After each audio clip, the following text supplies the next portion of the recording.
বোন থাকা যে কতটা জরুরি আমার ভিডিওটা দেখলে আপনারা বুঝতে পারবেন। আর বোন থাকলে বোনের সাথে সবকিছুই শেয়ার করা যায়। বোন থাকা মানে অনেক ভাগ্যের ব্যাপার। তো আলহামদুলিল্লাহ আমাদের দুই বড় বোন আমাদের মায়ের মতো, তাদের কাছে আমরা সবকিছুই শেয়ার করতে পারি আলহামদুলিল্লাহ। আজকে মেজো আপুর বাসায় কি করলাম সারাদিনের ব্লগটা আমি আপনাদের সাথে শেয়ার করছি। প্লিজ স্কিপ না করে ফুল ভিডিওটা দেখবেন। আশা করি আজকের ব্লগটা আপনাদের কাছে অনেক অনেক ভালো লাগবে। হ্যালো এভরিওয়ান, আসসালামু আলাইকুম। আমি সাদ সাথী, আলহামদুলিল্লাহ আমি ভালো আছি। আশা করি আপনারাও ভালো আছেন। Welcome my new another daily blog. তাহলে চলুন কথা না বাড়িয়ে আজকে ডেইলি ব্লগটা শুরু করে ফেলি। গত পরশু দিনের ব্লগই তো আপনাদের সাথে শেয়ার করেছি। আপুর বাসা থেকে আমি আমার বাসায় চলে এসেছি রাতে, সাথে ক্যাটলিনাকেও নিয়ে এসেছিলাম। তো এখন বারান্দা থেকে দেখছি বৃষ্টি হচ্ছে কেমন। তো বৃষ্টি এখনো ফিরি ফিরি হচ্ছে, যেহেতু আপুকে কথা দিয়ে এসেছি সকালের নাস্তাটা ওদের বাসায় খাবো। তো এখন চলে যাচ্ছি, সাথে ক্যাটলিনাকেও নিয়ে যাচ্ছি, যেহেতু আপুর বাসায় আমার ছেলে ও আমাদের সাথে আসেনি। ও রাতে ওর দিদার সাথেই ছিল, তো ওখানেই নাকি ওর ভালো লাগে। সাথে আমার বোনের মেয়েরাও আছে।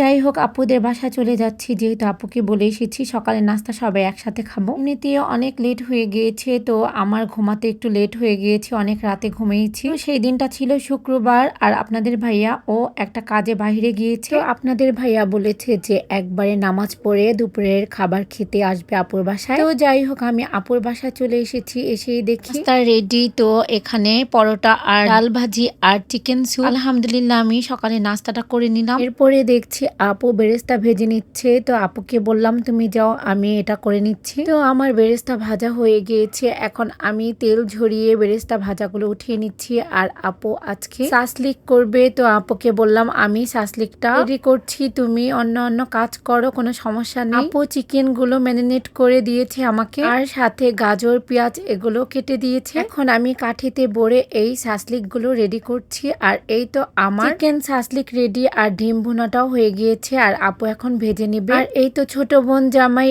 এই সন্দেশগুলো নিয়ে এসেছে ফুলকলি থেকে, আর কালো মিষ্টি আর সাদা মিষ্টি, সাথে 2 কড়াই দই। তো আমি সবকিছুই আমি আপনাদের সাথে একটু শেয়ার করলাম। এই সন্দেশগুলো দেখতেই সুন্দর লাগে, কিন্তু খেতে একটুও ভালো লাগে না। তো যাই হোক ছোট বোন জামাই কি নিয়ে এসেছে সেটাও আমি আপনাদের সাথে একটু শেয়ার করলাম। আমার আম্মুর হাতের চিকেন রোস্ট অনেক মজা হয়, তো আপু বলেছে আম্মুকে রান্না করতে, তো আম্মুই বসিয়ে দিয়েছে। চিকেন রোস্টটা অলরেডি আম্মুই রান্না করছে, আর পোলাও হয়ে গিয়েছে অনেকটা। যেহেতু আমাদের কোনাপাড়াতে গ্যাসের অনেক প্রবলেম, তো কারেন্টের ইন্ডাকশন চুলা দিয়েই রান্না করছে। তো প্রথমে আমি আপনাদের ইন্ট্রোতে বলেছি বোন থাকা যে কতটা ভাগ্যবান। বোনের বাসায় এসে ঘোরা যায়, বোনের সাথে সবকিছুই শেয়ার করা যায়। একমাত্র বোনের দুঃখটাই ভালো বুঝে। তো আলহামদুলিল্লাহ আমরা 4 বোন সবসময় অনেক মিল ভাবে যেন সারাটা জীবন মিল থাকতে পারি। সবাই দোয়া করবেন। আর এই তো আপনাদের ভাইয়া আর তাওফিক বল নিয়ে খেলা করছে, আর আপনাদের ভাইয়া বাচ্চাদের অনেক পছন্দ করে, আর বাচ্চারাও ওকে অনেক পছন্দ করে। অলওয়েজই কে দেখলে বাচ্চারা এমনিতেও খুশি হয়ে যায়। তো যাই হোক, তো আমি সাসলিক গুলো যে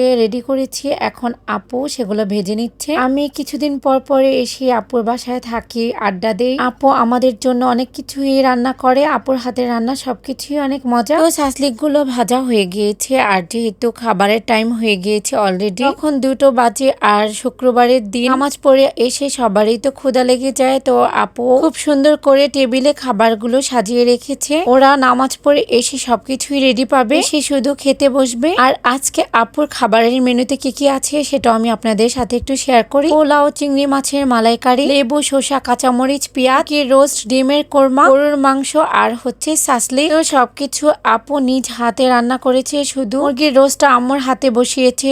আরেকটা জিনিসের কথা তো বলতে ভুলে গিয়েছি, আপু আজকে সাবু দিয়ে পায়েস রান্না করেছে। তো সাবুর পায়েস কে খেয়েছেন কমেন্ট সেকশনে কমেন্ট করে জানাবেন, আপনাদের কমেন্টের অপেক্ষা করব। কিন্তু এখন ভাইরারা মিলে খেতে বসেছে, শুধু মিসিং বড় আপুর হাজবেন্ড। তো মেজো আপু বড় আপুকে কল দিয়েছিল, বড় আপু আসবে না, ওদের নাকি অন্য জায়গায় দাওয়াত ছিল, তাই বড় দুলাভাই আর বড় আপু মিসিং। তো এখন ওরা খাচ্ছে, আর ওনাদের আমরাই দেখে শুনে খাওয়াচ্ছি, আর আমি সাথেই ছিলাম। শুধু আমি না, মেজো আপু, ছোট বোন, আমি 3 বোনই ছিলাম। যাই হোক কথা বলতে বলতে শেষ পর্যায়ে চলে এসেছি। আর আজকের ব্লগটা যদি আপনাদের কাছে ভালো লেগে থাকে প্লিজ কমেন্ট সেকশনে কমেন্ট করে জানাবেন। আজকে ডেলি ব্লগটা এখানে শেষ করছি, ভালো থাকবেন সবাই, আল্লাহ হাফেজ।